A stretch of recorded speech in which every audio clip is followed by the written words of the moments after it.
എഴുപത്തിയെട്ടാം വയസ്സിൽ ഇന്ത്യയും പാകിസ്ഥാനും.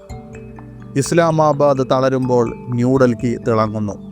1947 ഓഗസ്റ്റിൽ ബ്രിട്ടീഷ് രാജിൻ്റെ പതനത്തെ തുടർന്ന് ഇന്ത്യ സ്വതന്ത്രമായ ഒരു രാഷ്ട്രമായി മാറി. ബ്രിട്ടീഷുകാർ രാഷ്ട്രത്തെ രണ്ടായി വിഭജിച്ചതോടെ പാകിസ്ഥാൻ്റെ ജനനവും അടയാളപ്പെടുത്തി. ഇരു രാജ്യങ്ങളും അവരുടെ 78ാം സ്വാതന്ത്ര്യ ദിനം ആഘോഷിക്കുമ്പോൾ ഇന്ത്യ ഓഗസ്റ്റ് 15 സ്വാതന്ത്ര്യ ദിനം ആഘോഷിക്കുമ്പോൾ പാകിസ്ഥാൻ ഓഗസ്റ്റ് 14 ഒരു ദിവസം മുമ്പ് ആഘോഷിക്കുന്നു. ഇത്രയും വർഷങ്ങളിൽ ഇരു രാജ്യങ്ങളും എത്രത്തോളം മുന്നോട്ട് പോയി എന്ന് കാണുന്നത് വളരെ രസകരമായിരിക്കും. സാമ്പത്തികമായും സൈനികമായും സാമൂഹികമായും മറ്റു മാനദണ്ഡങ്ങളിലും താരതമ്യം ചെയ്യുമ്പോൾ ഇരു രാജ്യങ്ങളും എങ്ങനെയാണ് യോജിക്കുന്നത്? ബ്രിട്ടീഷുകാർ ഇന്ത്യയിൽ എത്തുന്നതിന് മുമ്പ് ലോകത്തിലെ ഏറ്റവും സമ്പന്നമായ പ്രദേശങ്ങളിലൊന്നായിരുന്നു ഇന്ത്യൻ ഉപഭൂഖണ്ഡം. ചരിത്രകാരനായ ആംഗസ് മാഡിസണിൻ്റെ അഭിപ്രായത്തിൽ ബ്രിട്ടീഷ് ഭരണത്തിന് മുമ്പ് 1700കളിൽ ലോക GDPയുടെ ഇന്ത്യയുടെ പങ്ക് 24.4%. എന്നിരുന്നാലും ബ്രിട്ടീഷ് രാജ് ഇന്ത്യയുടെ സമ്പത്ത് കൊള്ളയടിക്കുകയും ചെയ്തു. 1765 1900 ഇടയിലുള്ള ഒരു നൂറ്റാണ്ടിലെ കൊളോണിയലിസത്തിൽ യുണൈറ്റഡ് കിങ്ഡം ഇന്ത്യയിൽ നിന്ന് $64.82 ട്രില്യൺ പിടിച്ചെടുത്തുകൊണ്ട് പോയതായി 2025 ഒരു റിപ്പോർട്ടിൽ ഓക്സ്ഫാം കുറിച്ചു. വാസ്തവത്തിൽ അവർ പോയപ്പോൾ ലോക GDPയുടെ ഇന്ത്യയുടെ പങ്ക്, അതായത് 1950 വെറും 4.2% കുറഞ്ഞുവെന്ന് മാഡിസൺ രേഖപ്പെടുത്തുന്നു. ഒടുവിൽ അവർ പോയപ്പോൾ ഇന്ത്യയും പാകിസ്ഥാനും സമാനമായ സമ്പദ് വ്യവസ്ഥകൾ പാരമ്പര്യമായി സ്വീകരിച്ചു. കോളനിവൽക്കരണത്തിൽ നിന്നുള്ള അവഗണനയും നിക്ഷേപക്കുറവും ആ സമ്പദ് വ്യവസ്ഥയിൽ അടയാളപ്പെടുത്തി. ലോകത്തിലെ ഏറ്റവും ദരിദ്രമായ സമ്പദ് വ്യവസ്ഥകളിൽ ഒന്നായിരുന്നു ഇരു രാജ്യങ്ങളുമെന്ന് ഡേറ്റ കാണിക്കുന്നു. എന്നിരുന്നാലും സ്വാതന്ത്ര്യം ഉടൻ തന്നെ ശക്തമായ വളർച്ചയിലേക്ക് നയിക്കുകയും വിദ്യാഭ്യാസം, ആരോഗ്യ സംരക്ഷണം, വികസനത്തിൻ്റെ മറ്റു മേഖലകൾ എന്നിവയിൽ ഗണ്യമായ നേട്ടങ്ങൾക്ക് കാരണമാവുകയും ചെയ്തു. രസകരമെന്ന് പറയട്ടെ, ആദ്യത്തെ 4 ദശകങ്ങളിൽ ഏറ്റവും വേഗതയേറിയ വളർച്ചാ നിരക്ക് കണ്ടത് പാകിസ്ഥാനായിരുന്നു. അതേസമയം ഇന്ത്യ പിന്നിലായിരുന്നു. 1961 80 ഇടയിൽ പാകിസ്ഥാന് ഏകദേശം 6% വളർച്ചാ നിരക്കുണ്ടായിരുന്നു. ഇന്ത്യയുടേത് 4%. അത് കിഴക്കൻ പാകിസ്ഥാൻ മേഖലയിൽ നിന്നുള്ള, അതായത് ഇന്നത്തെ ബംഗ്ലാദേശ് മേഖലയിൽ നിന്നുള്ള ഗണ്യമായ വ്യാപാരത്തിൽ നിന്ന് പാകിസ്ഥാൻ നേട്ടമുണ്ടാക്കിയതിനാലാണ് ഇത് സംഭവിച്ചതെന്ന് പല വിദഗ്ധരും അഭിപ്രായപ്പെടുന്നു. കൂടാതെ അമേരിക്കയിൽ നിന്ന് കോടിക്കണക്കിന് ഡോളറിൻ്റെ സൈനിക സഹായവും പശ്ചിമേഷ്യയിലെ മറ്റ് എണ്ണസമ്പന്നമായ മുസ്ലിം രാജ്യങ്ങളിൽ നിന്നുള്ള സംഭാവനകളും അവർക്ക് ലഭിച്ചു. 1990കളിലാണ് ഇന്ത്യയിലൊരു മാറ്റം കാണാൻ കഴിഞ്ഞത്. ഉദ്യോഗസ്ഥ വൃന്ദത്തിന് വലിയ അധികാരം നൽകാതിരുന്ന ലൈസൻസ് പെർമിറ്റ് കോട്ട സമ്പ്രദായം ഇത് ഇല്ലാതാക്കി. ഇത് ദ്രുതഗതിയിലുള്ള സാമ്പത്തിക വളർച്ചയുടെ ഒരു കാലഘട്ടത്തിന് തുടക്കമിട്ടു. GDP പ്രതിവർഷം ശരാശരി 7-8% വളർച്ച നേടി. അതേസമയം പാകിസ്ഥാൻ ഇടറാൻ തുടങ്ങി. പാകിസ്ഥാൻ സമ്പദ് വ്യവസ്ഥ പ്രതിസന്ധിയിലാണ്. അത് കടബാധ്യതയിലും തകർന്ന സമ്പദ് വ്യവസ്ഥയിലും അവർ വലയുന്നു. അവർ വിദേശ സഹായത്തെയും വായ്പകളെയും വളരെയധികം ആശ്രയിക്കുന്നു. അന്താരാഷ്ട്ര നാണയനിധിയിൽ നിന്ന് ആവർത്തിച്ച് ബെയിൽ ഔട്ട് പാക്കേജുകൾ സ്വീകരിച്ചിട്ടുണ്ട്. വാസ്തവത്തിൽ $7 ബില്യൺ വായ്പയ്ക്ക് അംഗീകാരം നൽകിയ 2024 IMF പരിപാടി രാജ്യത്തിൻ്റെ 24ാമത്തെ വായ്പയായിരുന്നു.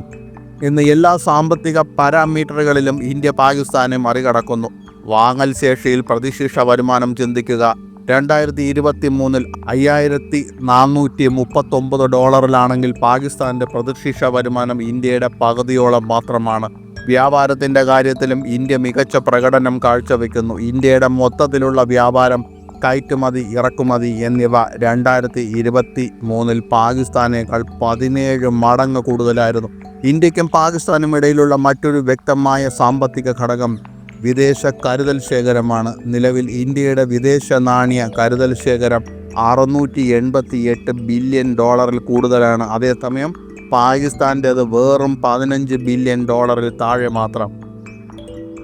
സ്വാതന്ത്ര്യാനന്തരം ഏത് ഭീഷണികളെയും നേരിടാൻ ഇരു രാജ്യങ്ങളും അവരുടെ സൈന്യത്തെ കെട്ടിപ്പടുക്കുകയാണ്. കൂടാതെ ഇരു രാജ്യങ്ങളും 4 തവണ യുദ്ധത്തിലേർപ്പെട്ടിട്ടുണ്ട്. കൂടാതെ നിരവധി അതിർത്തി കടന്നുള്ള ഏറ്റുമുട്ടലുകളും സംഘർഷങ്ങളും ഉണ്ടായിട്ടുണ്ട്. വാസ്തവത്തിൽ ഏറ്റവും പുതിയത് മെയ് മാസത്തിൽ പഹൽഗാം ഭീകരാക്രമണത്തിന് പ്രതികാരമായി ഇന്ത്യ ഓപ്പറേഷൻ സിന്ദൂർ ആരംഭിച്ചതാണ്. പഹൽഗാം ഭീകരാക്രമണത്തിൽ 26 നിരപരാധികൾ കൊല്ലപ്പെട്ടു.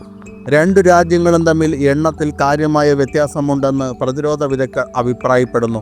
ഗ്ലോബൽ ഫയർ പവറിൻ്റെ 2025 സൈനിക ശക്തി റാങ്കിംഗ് അനുസരിച്ച് ഇന്ത്യ ലോകത്തിലെ ഏറ്റവും ശക്തമായ 4ാമത്തെ സൈനിക ശക്തിയാണ്. പാകിസ്ഥാൻ 12ാം സ്ഥാനത്താണ്. പ്രതിരോധ ആയുധ ഗവേഷണ രംഗത്തെ പ്രമുഖ തിങ്ക് ടാങ്കായ Stockholm international peace research institute പറയുന്നത് ഇന്ത്യ സൈന്യത്തിനായി ഏറ്റവും കൂടുതൽ ചെലവഴിക്കുന്ന 5ാമത്തെ രാജ്യമാണെന്നാണ്.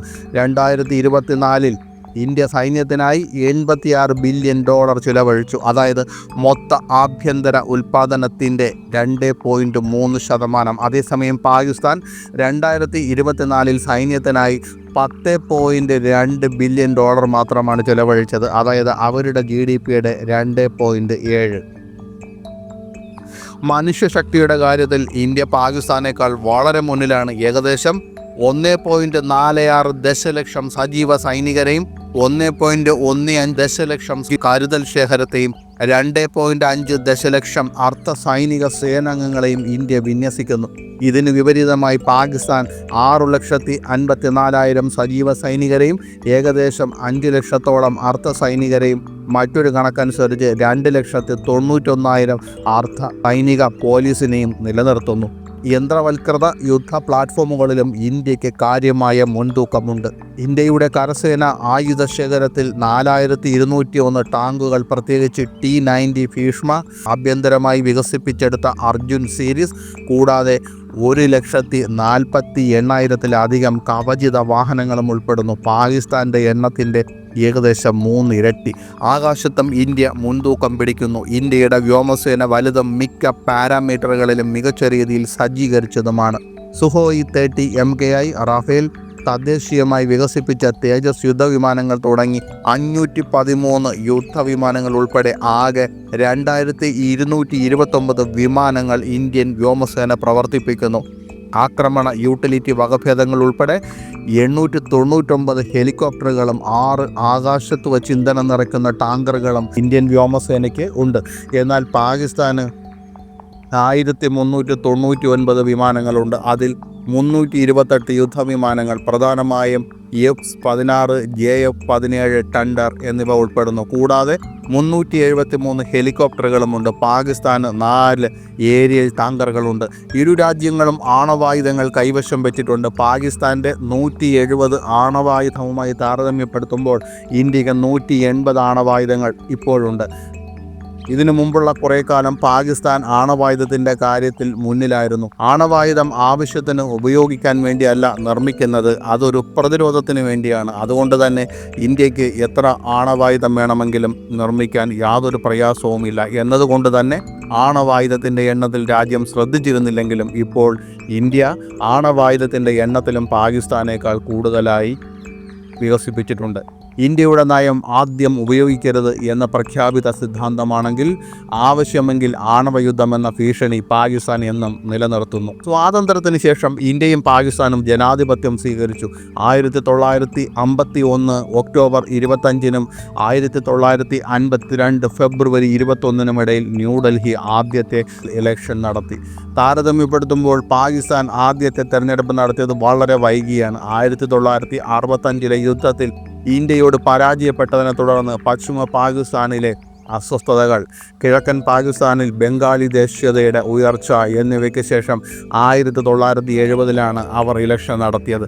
ഇന്ന് ഇന്ത്യ ലോകത്തിലെ ഏറ്റവും വലിയ ജനാധിപത്യ രാജ്യമായി ആഘോഷിക്കപ്പെടുന്നു. 2024 പൊതു തെരഞ്ഞെടുപ്പിൽ 945 ദശലക്ഷത്തിലധികം ആളുകൾ വോട്ട് ചെയ്യാൻ യോഗ്യരായിരുന്നു. ആഗോള ജനസംഖ്യയുടെ ഏകദേശം 8-ൽ 1. എന്നിരുന്നാലും പാകിസ്ഥാന് ജനാധിപത്യമെന്നാൽ ഇന്നും ആട്ടിൻതോൽ മാത്രമാണ്. 1958-നും 69-നും ഇടയിലും 1977-നും 88-നും ഇടയിലും വീണ്ടും 1998-നും 2008-നും ഇടയിലും പാകിസ്ഥാനിൽ ജനാധിപത്യം അട്ടിമറിക്കപ്പെട്ടു. ഈ കാലഘട്ടങ്ങളിൽ രാഷ്ട്രീയ അധികാരം സൈന്യത്തിൽ കേന്ദ്രീകരിച്ചിരുന്നു. സിവിലിയൻ ഭരണകാലത്ത് പോലും പാകിസ്ഥാൻ സൈന്യവും അതിൻ്റെ ശക്തമായ ഇൻ്റലിജൻസ് സർവീസും രാജ്യത്തിൻ്റെ വിദേശ സുരക്ഷാ നയങ്ങൾ നിശ്ചയിക്കാനുള്ള അവകാശം നിലനിർത്തി.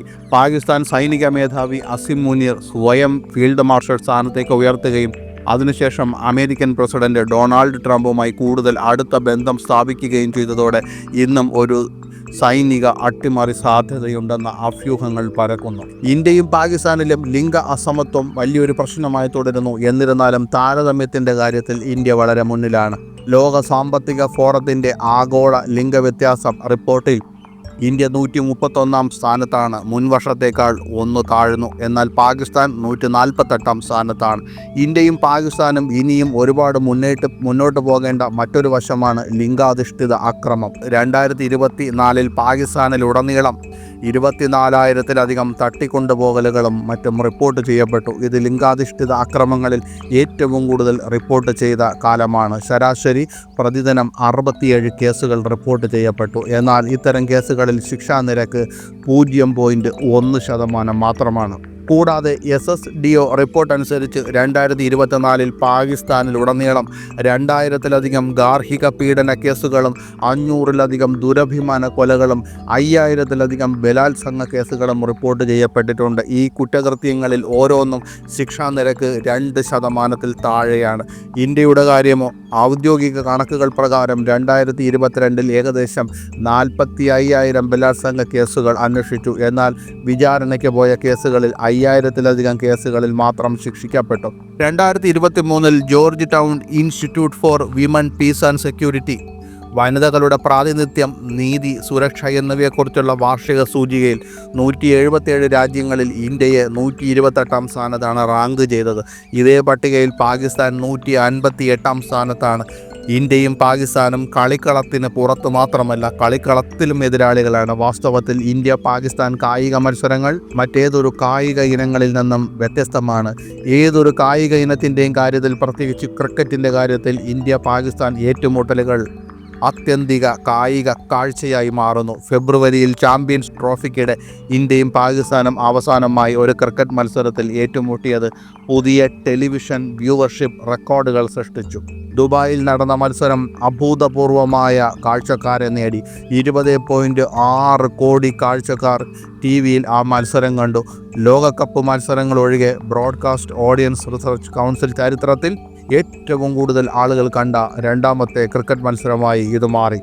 ഏത് ടീമാണ് മികച്ചതെന്ന് പരിഗണിക്കുമ്പോൾ ഇന്ത്യയുടെ മെൻ ഇൻ ബ്ലൂ പാകിസ്ഥാൻ ടീമിനേക്കാൾ മികച്ച പ്രകടനം കാഴ്ചവെക്കുന്നു. ICC റാങ്കിങ്ങിൽ ഇന്ത്യയെ ഏറ്റവും മികച്ച ഏകദിന ടീമായി വിലയിരുത്തുമ്പോൾ പാകിസ്ഥാൻ 5-ാം സ്ഥാനത്താണ്.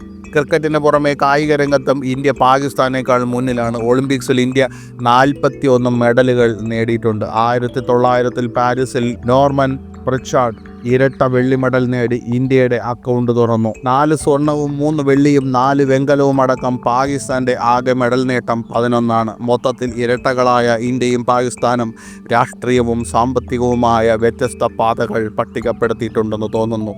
ഇരു രാജ്യങ്ങളും സമാനമായ കൊളോണിയൽ പാരമ്പര്യത്തോടെയാണ് ആരംഭിച്ചതെങ്കിലും ഇന്ന് ഇന്ത്യ ലോകത്തിലെ ഏറ്റവും വലിയ പ്രവർത്തനക്ഷമമായ ജനാധിപത്യ രാജ്യമായും അതിവേഗം വളരുന്ന പ്രധാന സമ്പദ് വ്യവസ്ഥകളിൽ ഒന്നായും നിലകൊള്ളുന്നു. ഇതിന് വിപരീതമായി പാകിസ്ഥാൻ ഇപ്പോഴും സൈന്യത്തിൻ്റെ അധികാരം നിലനിർത്തുന്ന ഒരു നാടാണ്. കൂടാതെ രാഷ്ട്രം തന്നെ ആവർത്തിച്ചുള്ള പ്രതിസന്ധികളുമായി പൊരുതുന്നു.